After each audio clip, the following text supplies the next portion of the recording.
The much talked about Ekiti state governorship election has come and gone.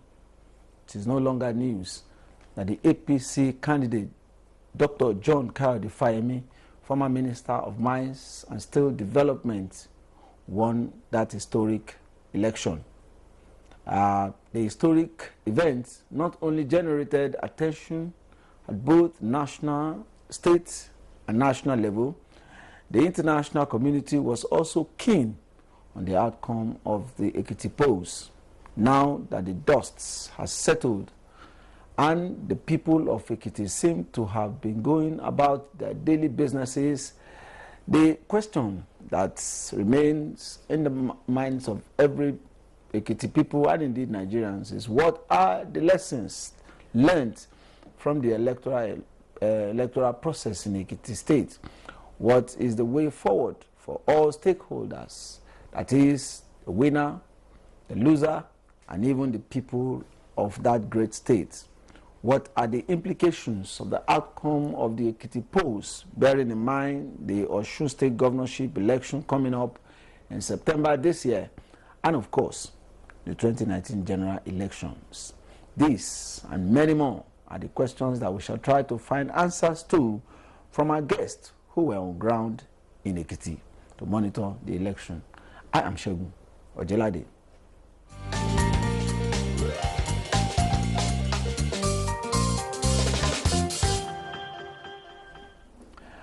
Like I said, we have on the program two personalities who were in Ekiti to monitor the elections. I have with me Cynthia Mbamalu. She is the project director, Yaga Africa. You're welcome, Cynthia. Thank you for having me. She's also been joined by another regular face on our program, Lazarus Api. He is of the Election Network. I welcome you, Lazarus, to the program. Thank you, Sharon. Now, Cynthia, like I said, the two of you were in Ekiti to monitor the polls. Can you give us a feel of how it all went from your perspective as an observer? Well, I think as an observer, one of the things I would say is process-wise, it was a fairly good process in the sense that INEC for this election actually progressed from what they had in Anambra. So, for instance, opening of poll alone, we had polls as early as 7:30 a.m. We had about 78% of the polls open, and as early as 8 a.m., most of the polls had commenced accreditation and voting, which is an improvement. So there was early opening, and by 4 p.m., we had about 98% of the counting process concluded in 98% of our polling unit that we had observers. So it showed there was a progress when it came to opening and closing of polls. And for the counting process, this time around, we saw the ad hoc officials. They were quite professional in the conduct of their duties, and they ensured the party agents signed the election result form, which is the form EC8A at the different polling stations, and the form EC60A, which is the one you post at the station so that citizens can take a picture, was actually made available at the different polling units. So process-wise, we did have a good process, and the card readers were deployed and they functioned. In our observation showed us about 97% the card readers were used to accredit voters at the polling unit. I'm sorry to cut you. Now, that's against the backdrop of all that we thought will happen on that day. Oh, yes. There are few days to the election. We were reading about gunshots, attacks, serious hate speech, and the rest of them. That every one of us were apprehensive. I mean, what happened? I mean, how it just feels like that. It's just because before elections, the political parties, they want to win at all costs. So everyone is doing everything possible. And I think this is time for us to start cautioning our political party, because they heat up the polity and they create a lot of fear that most times affects voter turnout. So it ended up being a peaceful process. But before then, if you are not in Ekiti, you think Ekiti was boiling, because all the news headlines show Ekiti on fire. You see the different parties at each other, hate speech, then voter inducement before the election, then votes banned on the elections day. So if we want to look at the elections, I think INEC is getting it right, but now we need to start putting our light on the political parties, on the politicians, because they are the ones heating up the polity, and they are the ones inciting the public, and they are the ones inducing voters. That we should be afraid of. Not afraid of. Now we can start asking them questions, because if we have, this is democracy. Yes. We need to start asking political parties questions, and if possible, when we see parties that don't conduct themselves properly, next elections we should start voting them out. It's not fair that international organizations will put, when they observe our elections, all they are reporting is vote buying. That is an embarrassment on Nigeria as a growing democracy and as a giant of Africa. Or they will say, oh, every election is almost like a war zone or like a battlefield. That is not the kind of democracy we ought to produce or practice in Nigeria. Thank you, Cynthia. Let's hear from Lazarus. You were also in Ekiti. From your point of view, how did we achieve this great feat that almost everybody is celebrating?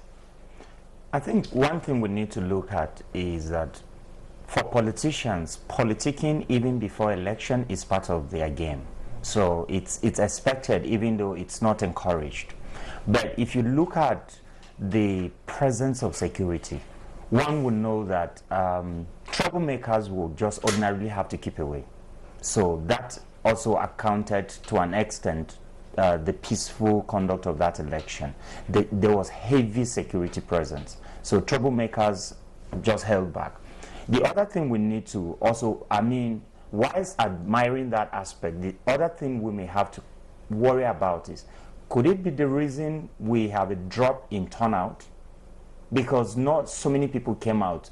The election was so hyped, there was high level of consciousness. But then why do we have the low turnout compared to 2014? There is a drop.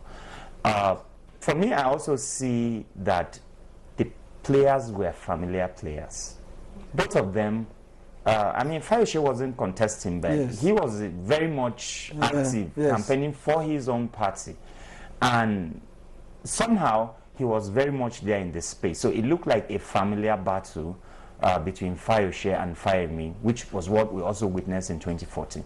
But like Cynthia said, one dent that everyone is not happy about is the issue of money exchanging hands at polling units. We need to get our legislation very right on that front. Otherwise, we may be having peaceful elections. INEC will be doing everything right. Civil society like Yaga Africa will be deploying the best methodologies of observing election to make sure there is integrity in our election. But the political parties, the politicians, they have refused to up their game, and they are continually denting the polity.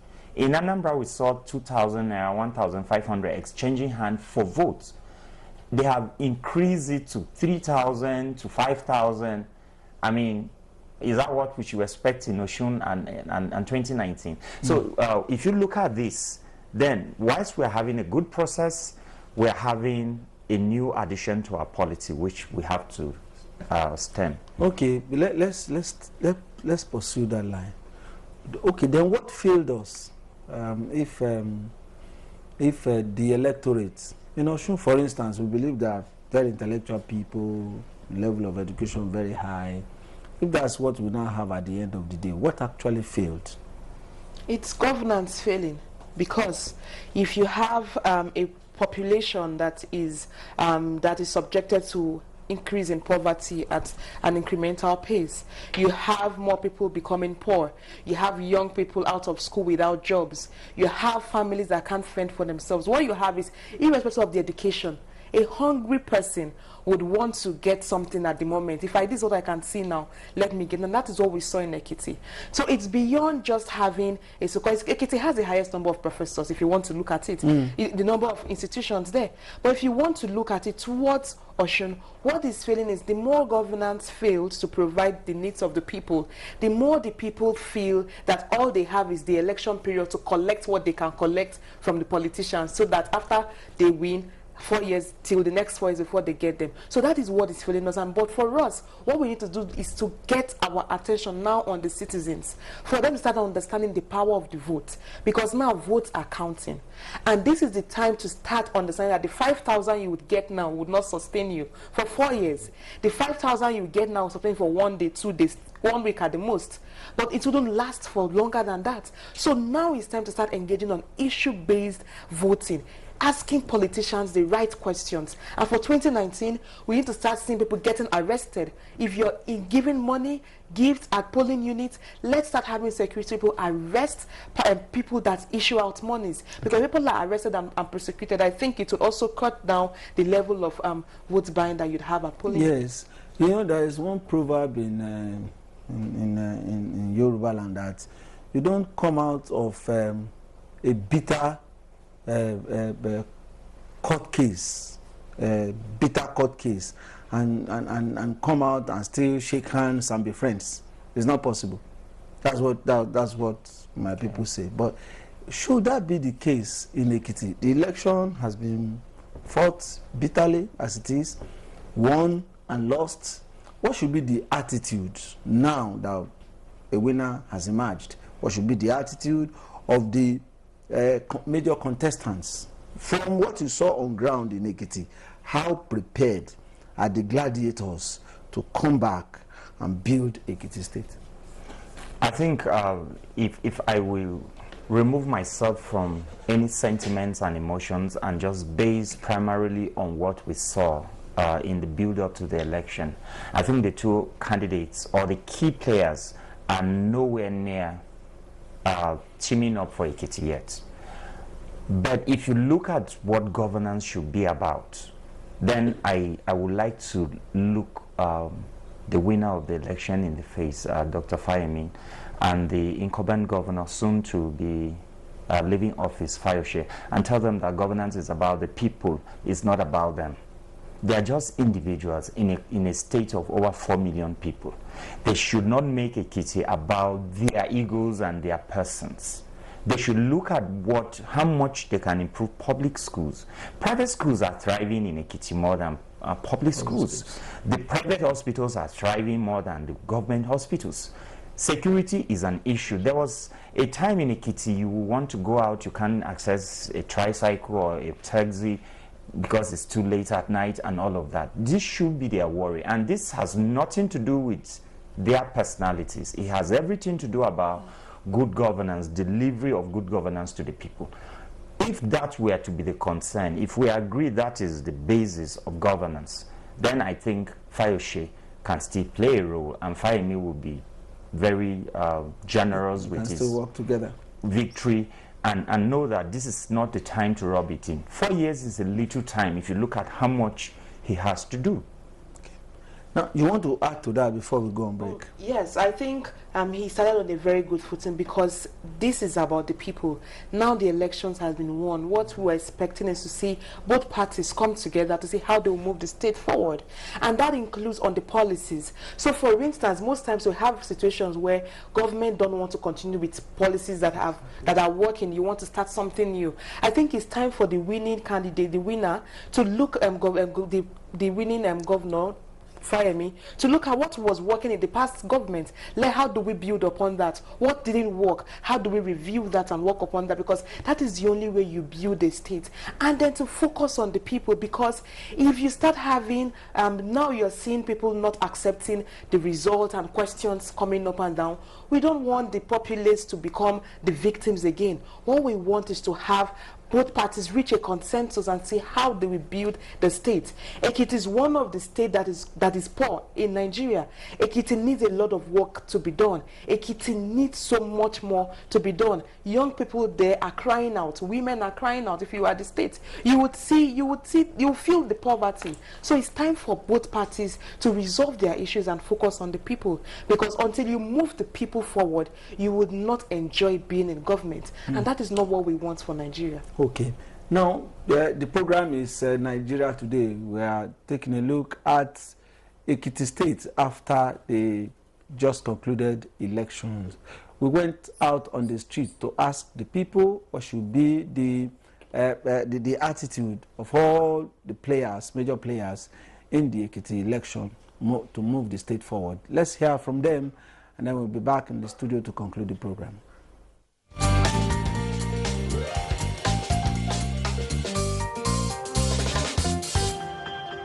I think the election is fair. I came from Ekiti to this place, and I knew what has been happening in that place. I think it's fair. They need a change in that place.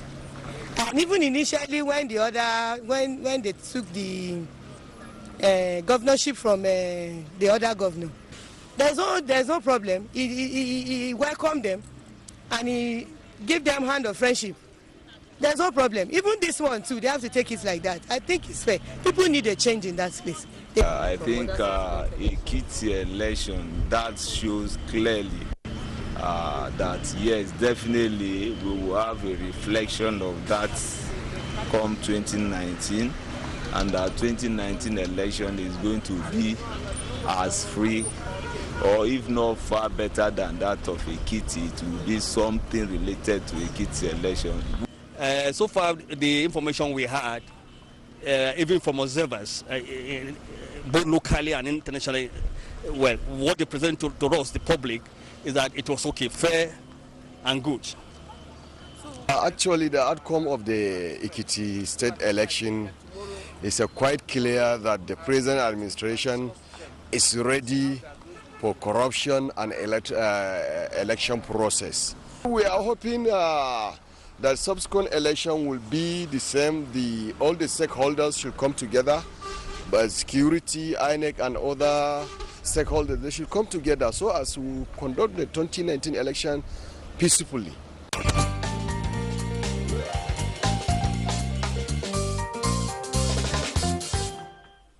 Yes, some Nigerians, they're talking about their impressions of what happened in Ekiti. Generally, it was good, and a replica of that is what we need in 2019 general elections. But let's move on. Lazarus, you said, well, it may be a tall order to have the gladiators actually work together and move together. At times, the king is not bad. Maybe it is the king's supporters. The people of Ekiti State, what role will you say they have to play to ensure that the state moves forward after this election? I think the people of Ekiti have shown time and again that they are a bit civil in handling change, even in leadership. In 2014 rather, when they voted out Fayemi, they carried on very well and showed a lot of support. Yes, just like somebody said in the clip. And we were on ground and we saw things for ourselves.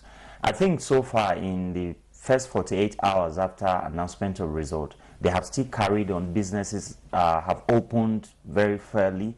I think there are no protests that one would think they are going to resist the governor they elected, majority elected.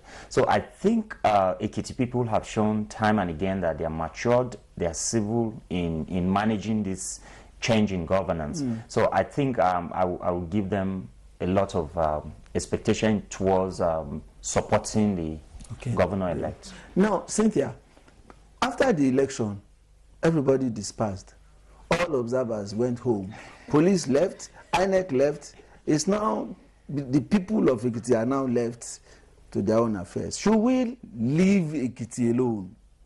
I mean, I don't mean you, I don't mean me. I mean all stakeholders, federal, state. Must we continue to monitor the events there and to put in a word or two where necessary so that what we have achieved does not rot? Oh, yes, we have to. Because the thing about elections is it happens and then people vote in a leader. But what matters is what happens after a leader comes into office. And this is the time to even begin intensive engagement of the citizens and the government. One, before a government comes into power, they have plans. There's a manifesto the political party had. There's a promise made, or their promises made. This is the time to start engaging them on these promises made. How do you deliver on that? But also meeting the populace to understand their role. This is the time to start demanding from the person they have brought into power, because they have the power to hire and fire. So this is the time for citizens to even become more aware. So if the questions we are expecting from citizens is, oh, we voted you in, you said you would do this, how far have you gone? You said you would achieve this, what have you done with that, to that respect? And for citizens to engage government beyond demanding accountability, but also participating actively in governance. Most times we forget, we wait till the next 4 years to start engaging. Civil society, even the media, the political parties, this is the time to start engaging, and the opposition, because most times opposition thinks after they've lost election is to wait for the next election. No, opposition, democracy is about the leading party, the opposition, and the majority speaking. So it's time for the opposition to even become more active. If I would give an advice to the PDP, is this the time to ensure APC delivers? No, I was about coming to.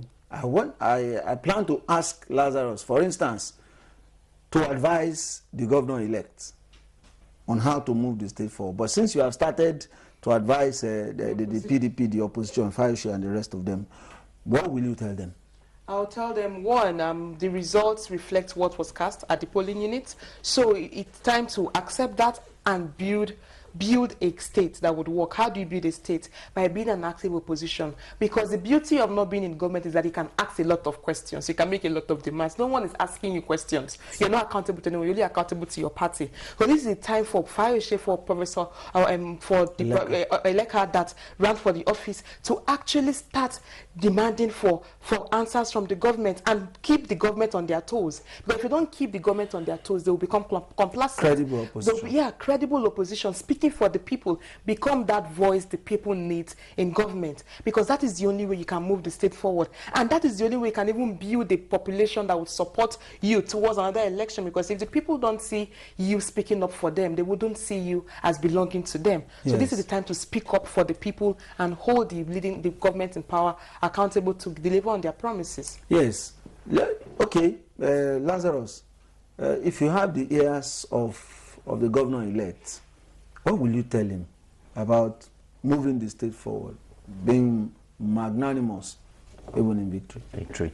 I think I will first and foremost tell him that he lost a seat of power in 2014 and is being elected now should mean something. What did he not do right? And how is he willing to redeem himself on that count? There are a couple of things that while we were on ground, we heard from the common people on the street. At least he did not owe us salaries, those kind of conversations. Is it very possible for him to go back and get the civil service working? He is from a good background, the civil society. He understands the core of development. I will tell him that 4 years might be a lot of time, but it's also a very short time. He should roll up his sleeves. This is no time to go and fight political vendettas. This is the time for him to live on a high after his 4 years. He should go and give Ekiti people that have once again believed in him the deal they are asking for. And to do that, he has to leave some very significant development marks on the Ekiti people. So he should not look back and have a grudge against anyone. After all, he's elected. He should go ahead and deliver on his promises. And I think he can only have the political future to take on beyond his next 4 years. Yes. No, but necessarily, as we have even been hearing, there's going to be court cases after this election. Will you advise them to restrict it to court cases and no other thing? Yes, as a lawyer by training, I always say if you want to challenge a process, go to the court. Do that within the ambit of the law. Let the law speak for you and let the courts give you the judgment. So I think that is the best channel. That is the best way to go support your case. If you feel you have a case, support that. And that goes for both parties. And respect the rule of law. So when the court gives the judgment, you respect that and not want to take the word law into your hands or usurp power and forcefully. So that is the advice I have. Let both parties act within the ambit of the law. And remember, this is a constitutional democracy. Let the Constitution speak. And yes, I read the statement that independently verified INEC results from Yaga Africa. And if you ask me, save your money. Don't go to court. Okay. Now, that's your final comment on the program? No, as a final comment is, yes, citizen groups observed that election with a PVT methodology and they verified the result, and the result reflects the poll as cast at the polling unit. Okay. So who will want to contest that? But if you must contest that, yes, do that in the court of law. Yes, I must thank you, Lazarus Sapi, for your comment on the program. My pleasure. Yes. And then Cynthia Guamalu, thank you very much for all that you've said on the program. Thank you for for the very having best in all that you do. Thank you. Well, this is where we call it a date on the program, Nigeria Today, the first in this new week. We shall be back tomorrow with yet another topic. I am Shegun Ojelade. Bye-bye.